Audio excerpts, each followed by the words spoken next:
Olá, eu sou a professora Bruna Kaiserag e é um grande prazer estar participando do 6º Fórum STEM Brasil. Eu vim apresentar um trabalho junto com a professora Mônica Norris Ribeiro sobre estratégias para engajamento dos alunos na sala de aula invertida. A sala de aula invertida, como a maioria dos professores já devem conhecer, é uma metodologia ativa de ensino, né, e tem como pressuposto ser centrada no estudante. Mescla momentos de estudo prévio de conteúdos e instruções e momentos que o ensino acontece em sala de aula, que pode ser por interação, discussão, apresentação de conceitos, desafios. A ideia central é preparar a estrutura cognitiva do aluno para que ele receba essa aprendizagem e essa aprendizagem aconteça da melhor forma possível. Então, você entrega para ele meios de preparar essa estrutura através de conceitos, de textos, de vídeos ou de outras ferramentas que você possa utilizar para que ele entre em contato com os conteúdos e na sala, quando ele chega na sala de aula para o contato com o professor, ele já está mais preparado para a aquisição daquela aprendizagem que se pretende naquele momento. Um aspecto muito importante da sala de aula invertida é o feedback constante. Espera-se que o aluno aprenda a autogerenciar o seu processo e para isso o feedback é essencial. Quando a gente pensa na sala de aula invertida, as principais vantagens que a gente pode citar é a disponibilidade do material, que o aluno fica com isso disponível anteriormente e, claro, posteriormente, quando ele precisar retomar os conteúdos, se organizar para o estudo, a flexibilidade de horário, porque ele já tem isso antecipadamente e isso até motiva o processo de autogestão da aprendizagem dele. E tendo essa preparação antecipada para as aulas, uma melhoria no relacionamento com o professor, né, entre o professor e o aluno. Agora, as dificuldades normalmente encontradas são a falta de motivação e de autorregulação da aprendizagem dos alunos. Ou seja, muitos alunos, apesar do professor disponibilizar esse material e querer que o aluno trabalhe dessa forma, entender a importância do aluno trabalhar dessa forma, os alunos muitas vezes simplesmente vão para a aula ainda assim, sem o preparo que foi proposto. Às vezes por falta de motivação e às vezes porque eles simplesmente não conseguem se organizar. Eles não conseguem regular o processo de aprendizagem a ponto de entender a importância disso. Dessa forma, e frente a essas dificuldades todas, o trabalho que foi proposto foi uma tentativa de resolver isso e estimular os alunos a efetivamente fazerem a sala de aula invertida. Dessa forma, a gente vai estar trazendo um relato de experiência que foi feito com uma turma de 8º período do curso de nutrição no primeiro semestre de 2019, na disciplina de psicologia. A gente tinha 33 alunos em sala de aula.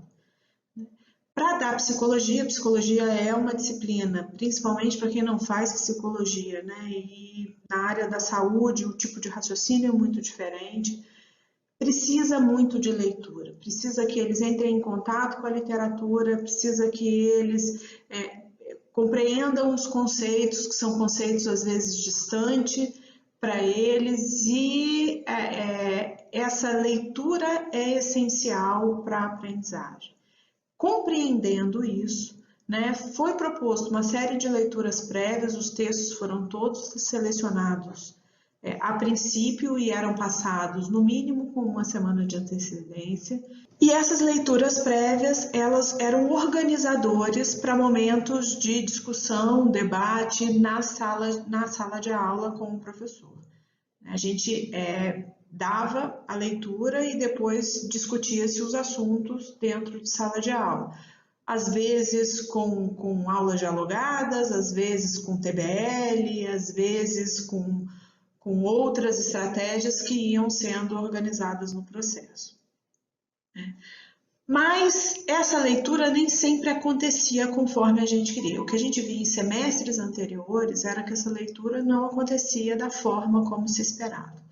Então, no primeiro semestre de 2019, foi proposto isso de um jeito diferente. Né? Os textos eram passados e foi informado para os alunos que aqueles que preparassem um material de estudo pessoal a partir da leitura dos textos, esse material poderia ser utilizado como consulta nas provas da disciplina.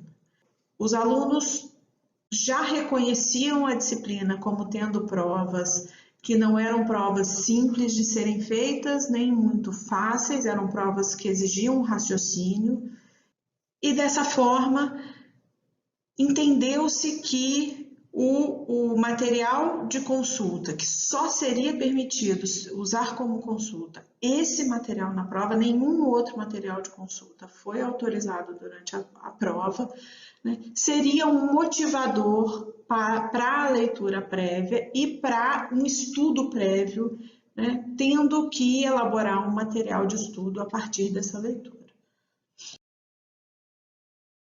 Então, quais foram os resultados? Como é que a gente percebeu o desenvolvimento desse trabalho? Esse trabalho foi realizado no primeiro bimestre da disciplina. Por que no primeiro bimestre? Porque o primeiro bimestre é mais conceitual e o segundo bimestre a gente desenvolveu a partir de um projeto de problematização com os alunos. Nesse bimestre mais conceitual, eles tiveram a oportunidade de fazer até 4 materiais de estudo para servirem como referência para o material de consulta durante as provas.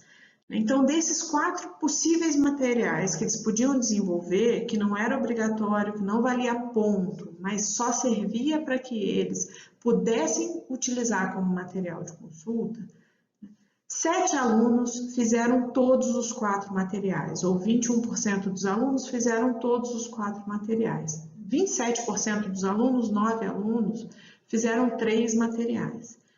13 alunos fizeram 2, ou seja, metade do material. Leram com antecedência metade do material e desenvolveram material de estudo a partir disso. 2 alunos fizeram somente um material e 2 alunos não fizeram nenhum material. Desses alunos que não fizeram nenhum material, que fizeram um material só, 2 deles resolveram não fazer a prova porque não se sentiram preparados para fazer a prova. E todos os outros, os 31, fizeram a primeira prova no tempo devido. O que a gente observa quando a gente vai olhar as notas da prova numa análise um pouco mais quantitativa?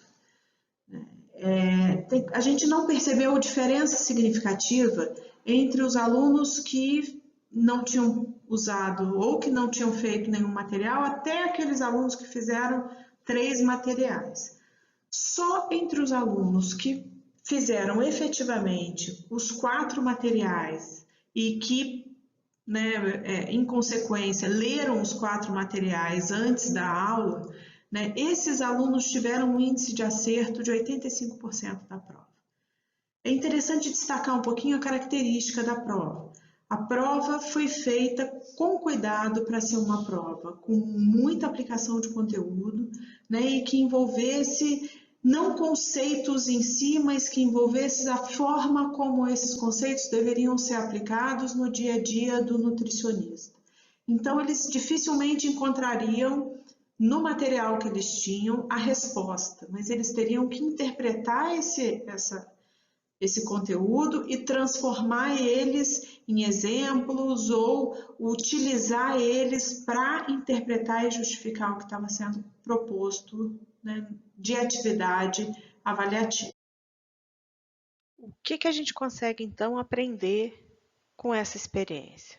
Os dados apresentados demonstram para a gente que a possibilidade de produzir um material que serviria de suporte durante a avaliação serviu como motivação extrínseca para a realização da leitura prévia. Se a gente acredita que é importante a organização cognitiva prévia para melhor aproveitamento das aulas e que isso favorece a aprendizagem, encontrar alternativas que motivem os alunos a executar essa atividade é uma tarefa importante para o professor e parece que essa atividade favoreceu esse tipo de comportamento dos alunos.